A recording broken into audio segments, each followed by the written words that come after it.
Good morning. We are extremely pleased that you are here. It is good to come together for the purpose of co-creating. Do you agree? You're knowing what you're wanting. Nice to want. Nice to have desire. You like the way your desire continues to expand and clarify? Yeah.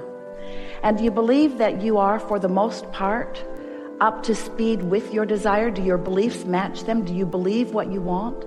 Do you believe in your ability to be or do or have these things that you desire? We have enjoyed this interaction immensely. Because that's it, isn't it? When you have desire, which life will continue to help focus within you, and you're not contradicting your desire with a belief that opposes it.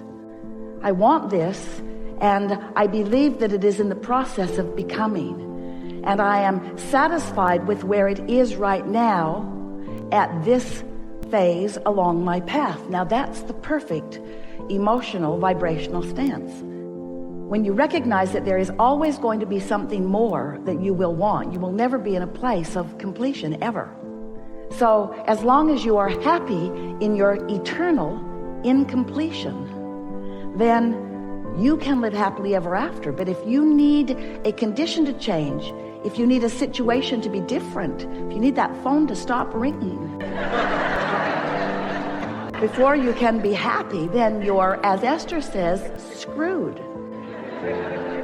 Because there are always conditions that are going to be out of your control. In fact, more conditions are out of your control than are in your control when you take on the whole of everything that you may be giving your attention to. So the key to living happily ever after, having all of the success that you were born to have, and by success we mean alignment, joy, and everything that will follow that, which is everything you desire. The key to that is understanding that you are a vibrational being, first and foremost. You are beautifully manifested in your flesh, blood, and bone. Your ability to see and hear and smell and taste and touch this magnificent time-space reality is something that you came for too. In other words, you came for this leading edge manifestation.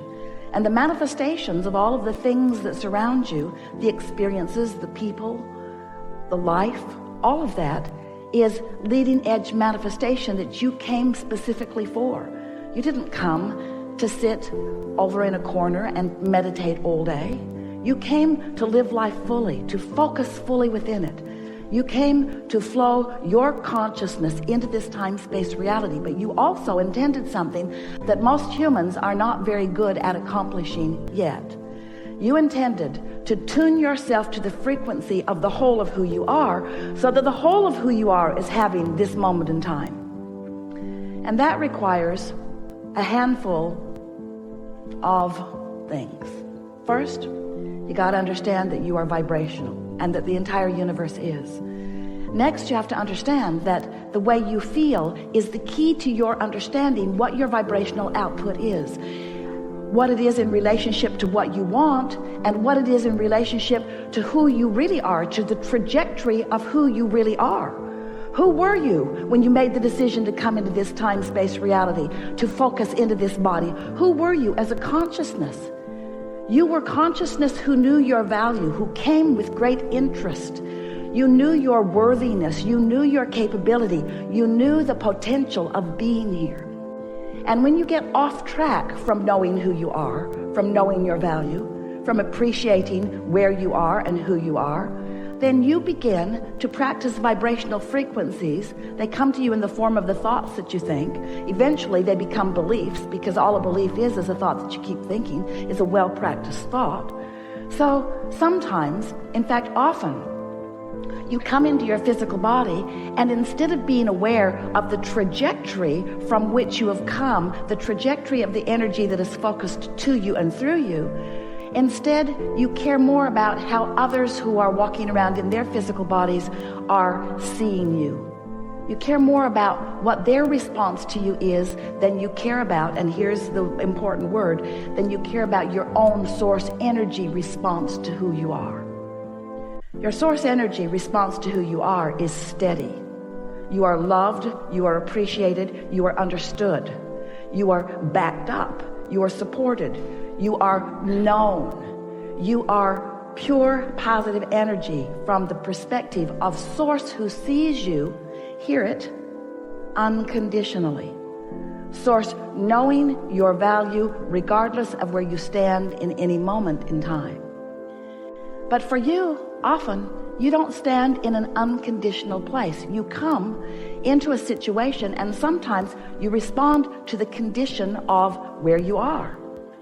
When the gang gathered last night, getting this room ready for you, the air wall was up here and there wasn't room for all of you and all of this. And the contract that they'd signed clearly stated that there were to be 400, but a lot of you made the decision at the last minute. Did you notice? Over 100 of you made the decision at the last minute. And so here's the condition. What we planned for and those who are coming are a very different number. So the condition clearly was not pleasing. Now, everyone knows that it's possible to squeeze you all in. Now you look at it, though, it doesn't really look as possible as it looked last night, did it? There is this square dance area up here that could have been utilized, but for the most part, the room was not big enough. It had not been planned to be big enough because you were underestimated in your enthusiasm for this gathering.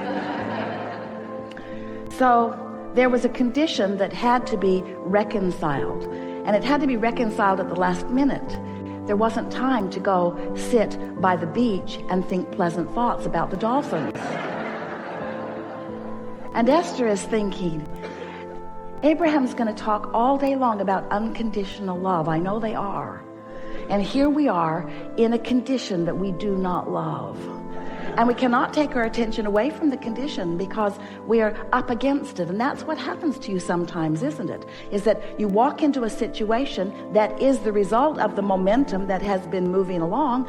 And now you're standing there in the middle of it. And if you are like most humans, you respond to the condition. But here's the thing that matters most. What do you do next? Someone said the other day, Abraham, how does one? She meant, how do I? But how does one? I have a friend.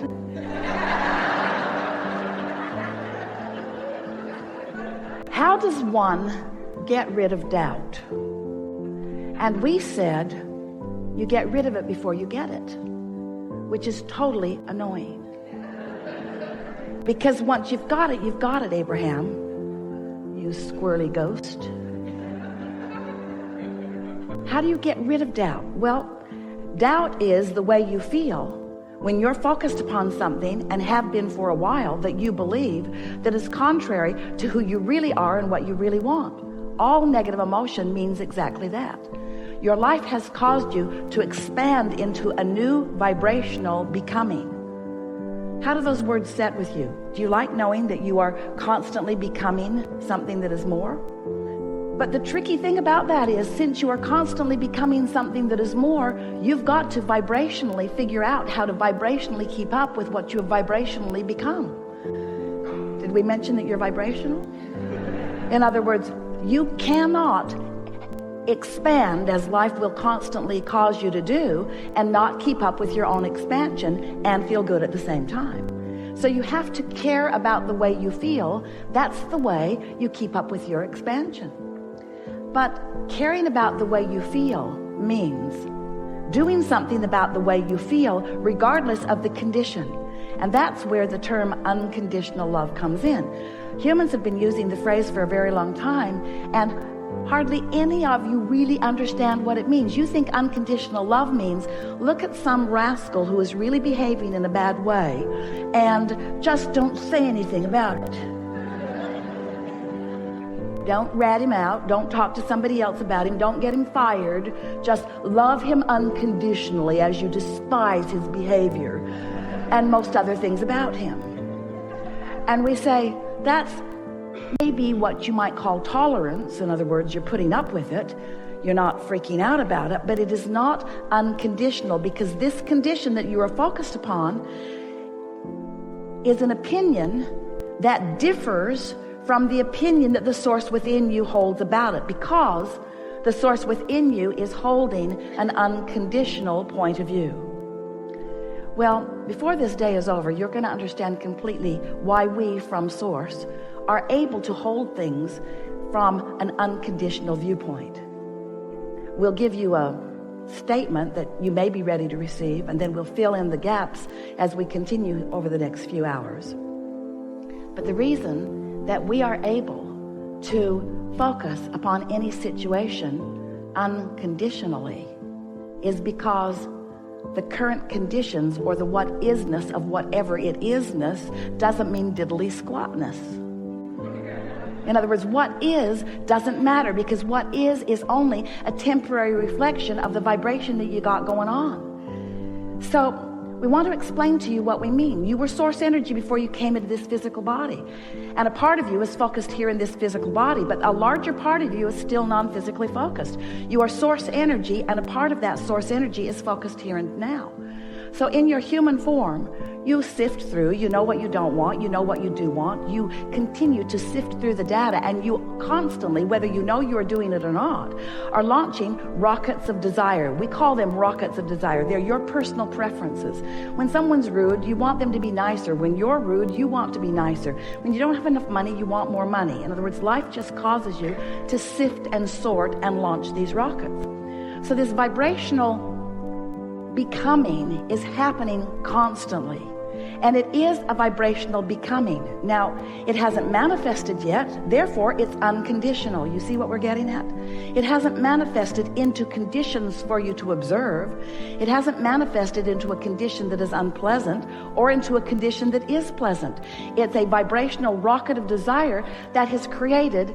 If you've been listening to us for a while, you've seen all of our creative ways of trying to explain to you this stuff that is not physical into this, what we've been calling a vibrational reality. We even gave it the name of a vortex. It's this vibrational state of being that is the precursor to everything else that is coming for you.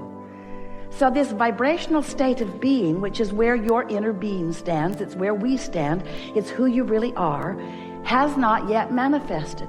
It has become in terms of an idea.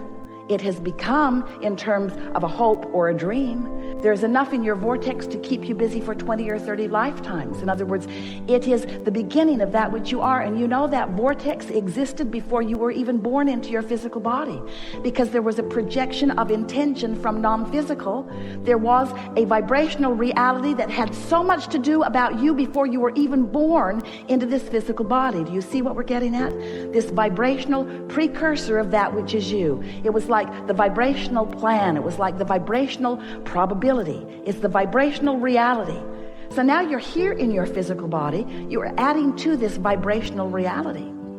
The question that we want to help you ask and answer for yourself is, how much of a vibrational gap is there between the things that life has caused me to ask for and the things that I believe, the things that I practice in my thought?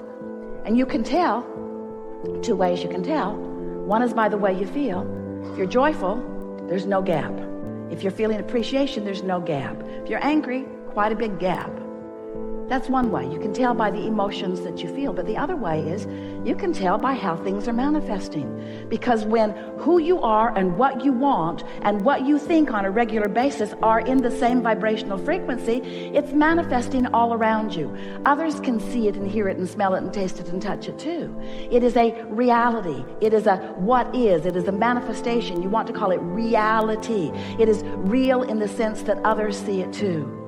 But we so want you to understand that before there is a reality, the way you want to call it reality, there is a vibrational reality. And that vibrational reality is filled with all that you have become and are becoming.